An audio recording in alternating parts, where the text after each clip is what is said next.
Bienvenidos a todos y a todas a este ciclo de charlas que organiza la Escuela de Gestión Pública de Utopías, al que llamamos Diálogos del Futuro, un ciclo donde conversamos con diferentes figuras públicas de la escena política cordobesa y de Argentina sobre temas coyunturales de nuestro país en la actualidad. La crisis sanitaria y social que vivimos ha puesto en discusión varios temas, entre ellos el trabajo. En la actualidad, más de un tercio de la actividad económica de Córdoba está compuesta por trabajos informales. Por esta razón y en esta oportunidad, bajo el eje de políticas de inclusión y desarrollo, estamos conversando con Rosalía Cáceres, subsecretaria de Promoción de la Economía Familiar de la provincia de Córdoba y dirigente del Movimiento Evita de la provincia. Quería comenzar preguntándote en este formato de YouTube, ¿cómo comenzaste tu carrera política? Bueno, en realidad empecé, digamos, no es una carrera política en términos individuales, sino que soy parte de un proceso, me parece histórico, de alguna juventud que en los 90 eligió bueno, resistir el neoliberalismo. A mí desde la militancia universitaria me fui vinculando más a la militancia territorial, a los movimientos sociales, en aquella época los movimientos de trabajadoras y trabajadores desocupados, que hoy conforman el conjunto de los movimientos populares, entre ellos el movimiento de Evita. ¿Qué es lo que más te motiva a militar en espacios de construcción territorial? Bueno, creo que lo que más me motiva es poder contribuir a fortalecer los procesos de organización popular, en el sentido más genuino de la palabra, ¿no? En el sentido de que nuestras compañeras y compañeros que han sido excluidos de múltiples procesos, ¿no? Del mundo del trabajo, también de la acción política, de los marcos organizativos, de sindicalización, puedan estar cada vez más organizados como una garantía, digamos, para construir la correlación de fuerzas necesaria para llevar adelante las transformaciones que todavía nos debemos en muchos planos, ¿no? En el plano de los derechos de las trabajadoras y de los trabajadores, en el plano de los derechos de las mujeres y las diversidades. Así que lo que más me motiva es eso, lo que yo pueda, siempre que pueda contribuir a fortalecer la organización popular, el poder popular como nosotros le llamamos, creo que eso, cualquier acción vale la pena en ese sentido. Rosaria, ¿cuál considerás que es el rol de la economía social, popular y solidaria en este contexto socioeconómico de crisis sanitaria? Digamos, en la crisis sanitaria, el rol de la economía social ha quedado más que explicitado y creo que debe ser valorado en términos de esa raigambre territorial que tiene, esa experiencia organizativa que existe y que ha permitido contribuir, digamos, a mitigar los daños de la pandemia, los daños sociales de este contexto sanitario. Hablo de, por ejemplo, la red enorme de comedores comunitarios, merenderos, espacios de cuidado, esta práctica organizativa que tienen en su mayoría las mujeres en los territorios que han permitido contribuir a ser parte, por ejemplo, de los voluntariados de los distintos centros de emergencia, de los llamados COE.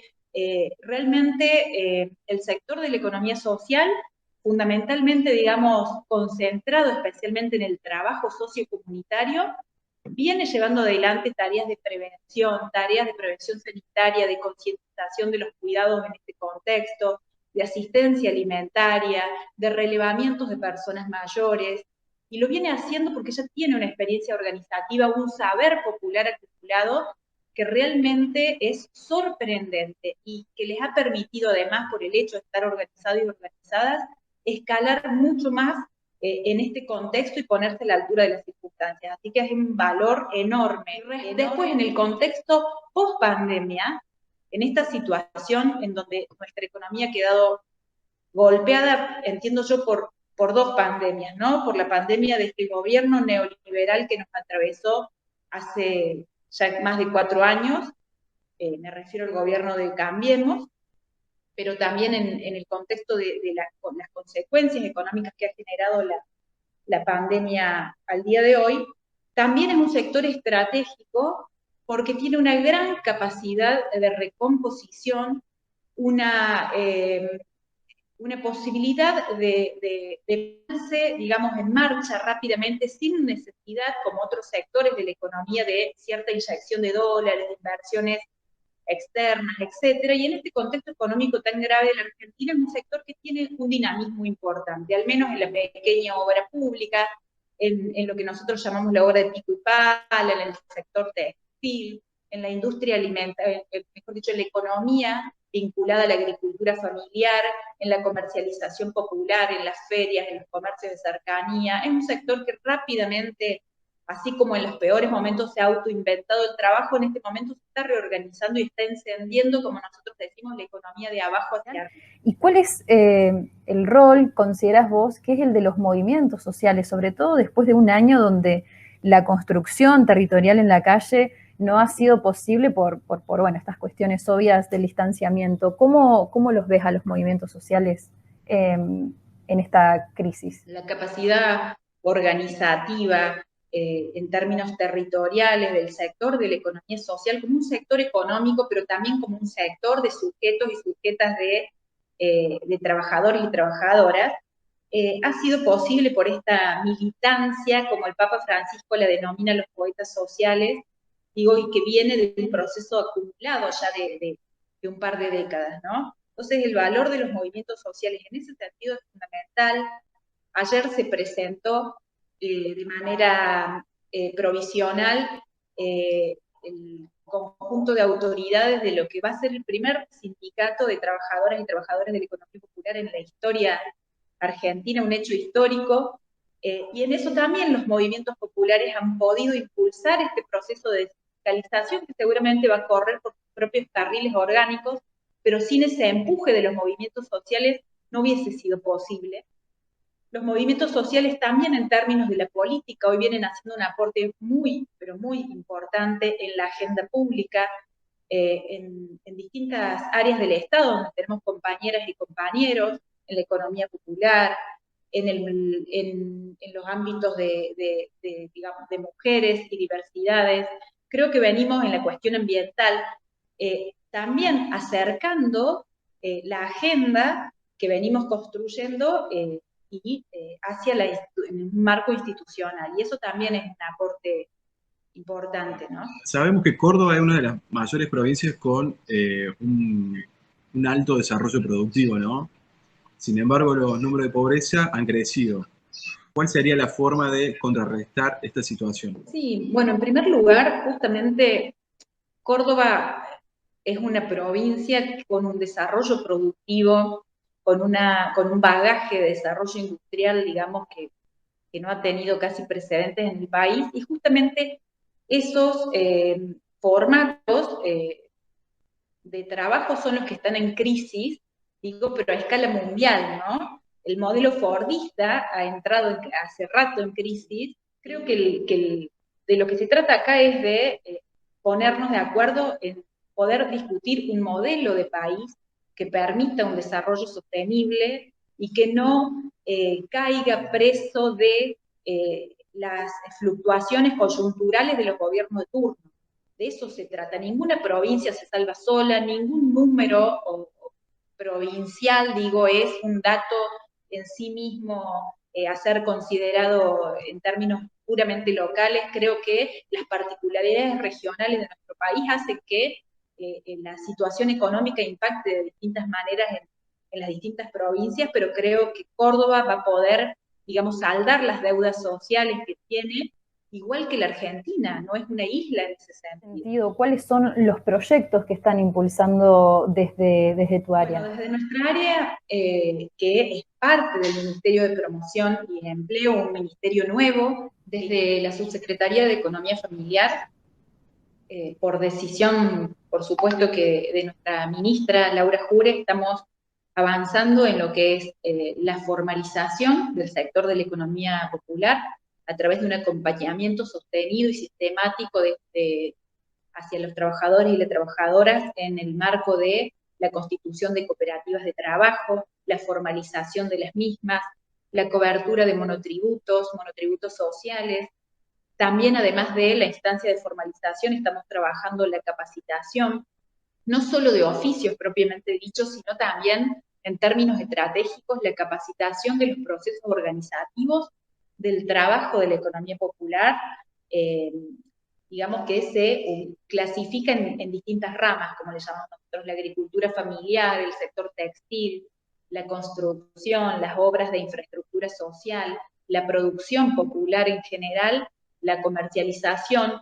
En función de las demandas concretas de los distintos sectores, estamos pensando, y junto con ellos, instancias de capacitación y formación que les permitan avanzar fundamentalmente en los procesos organizativos del trabajo. Estamos avanzando también en el acceso al crédito del sector específico para la economía popular, pero también focalizado en el acceso al crédito a las mujeres de la economía popular, crédito a tasa cero, con un periodo de gracia, con los fines de, bueno, la adquisición de maquinarias, herramientas. ¿Cómo se hace para que muchas veces los jóvenes que se inserten en ello, la patronal después no los termine precarizando, digamos? Nosotros estamos trabajando, hemos hecho experiencias muy exitosas de articulación con el Estado Nacional, la provincia, distintos ministerios de la provincia, para vincular a beneficiarios de programas sociolaborales como el Potenciar Trabajo a experiencias concretas de trabajo, en este caso en el sector público, por ejemplo, en la refacción de escuelas, el mantenimiento preventivo de edificios públicos provinciales. En este momento estamos avanzando en la terminación de viviendas sociales, ¿sí? Estamos trabajando también muy fuertemente con el sector cooperativo como un dinamizador también de la economía popular, ¿no? Como una experiencia. Muchas de estas cooperativas vienen de una mayor trayectoria, algunas también trabajando de manera asociada con pymes, pero me refiero a que el vínculo con el sector privado no pasa por la incorporación de cada uno de estos trabajadores al mercado formal de trabajo tal cual lo concebíamos en algún otro momento, sino con vincular experiencias asociativas de estas organizaciones, de las cooperativas y las unidades productivas con, por ejemplo, las cámaras de empresariales, las pequeñas y medianas empresas, etc. Esa es y el Estado acompañando ese proceso, ¿no? Bajo los Pero en tu experiencia en gestión, ¿cuál crees que es la mejor herramienta que tiene el gobierno, justamente el Estado, para gobernar? ¿Y cuál herramienta crees que tiene para mejorar? Creo que el diálogo es fundamental. No hay manera de construir políticas públicas si no lo hacemos en diálogo con las personas que nosotros consideramos que tienen que ser las beneficiarias de esas políticas públicas, con la ciudadanía, en este caso con el sector, en lo que a mí respecta de la economía familiar.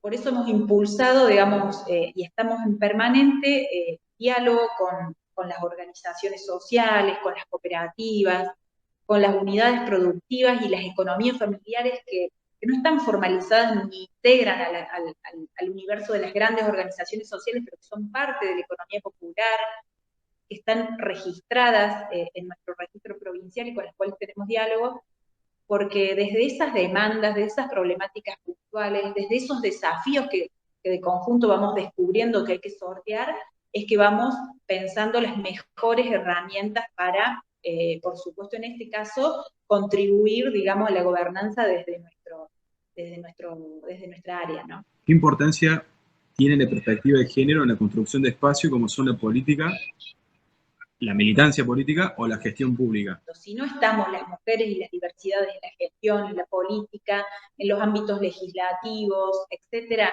difícilmente puedan estar, digamos, expresadas las necesidades de igualdad de género luego en las decisiones que se toman. Así que creo que ese es el primer punto, ¿no? Y luego sí, por supuesto, considerar que la perspectiva de género, la igualdad de géneros, es un asunto de todas, de todos y de todes. No es un asunto de las mujeres o las diversidades, sino que en ese sentido hay que avanzar, por supuesto, en la capacitación de la gestión pública, de funcionarias y funcionarios, de los distintos niveles del Estado, para poder pensar políticas que, bueno, contribuyan a achicar estas desigualdades de género que hoy tenemos.